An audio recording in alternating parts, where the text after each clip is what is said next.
Гайша Мөхәррәмова бүген көне буе котлаулар кабул итә.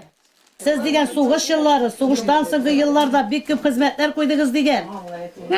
Il için bek ko'p ishlar boshqardingiz degan. Prezident Rossiya Federatsiyasi mana Putin mana qo'l qo'yib jibergan. Менә аның балалары, булары оныклары, 6 баласының балалары, алары 15, онытшыклары 17гә җитте. Бергә җыелсалар, үзләре бер тавынга гына сыешмый. Какое-то перевезение она постоянно.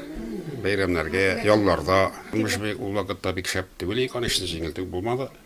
Ул әти дә булды, безгә әни дә булды.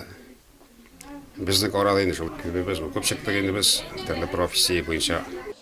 Озак еллар дәвамында Гайша апа кече кызы Нурия тәрбиясендә гомер кичерә. Картлыгы бәхетле, бу йортта ул кадерле әни һәм әби. Әни уңган кеше булды гомере буе. Безне бөтен эшкә өйрәтте, безгә һәрчак киңәшләрен биреп, булышып торды.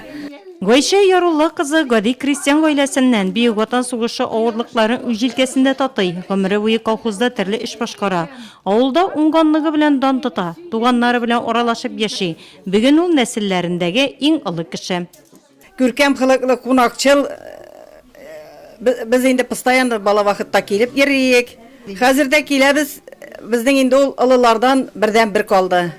Балалары бик ярдәмчел, аралашып торабыз. Ходай аларга дальнейшемда исән-сау яшәргә насыйп итсен. Гайша апа, инде Гайша апага зур апа дип йөрим инде мен. Бик тәртипле булды, бик акыллы булды. Килсәк, бик һәйбәт иттереп каршы алды. Нурия инде бик инде каршы алучан кеше, аның кызы инде ул карый. Бик әйбәт карый, субханаллаһына. Үзенә дә исәнлекләр, саулыклар бирсен, картлык көнендә я Раббин галәмин.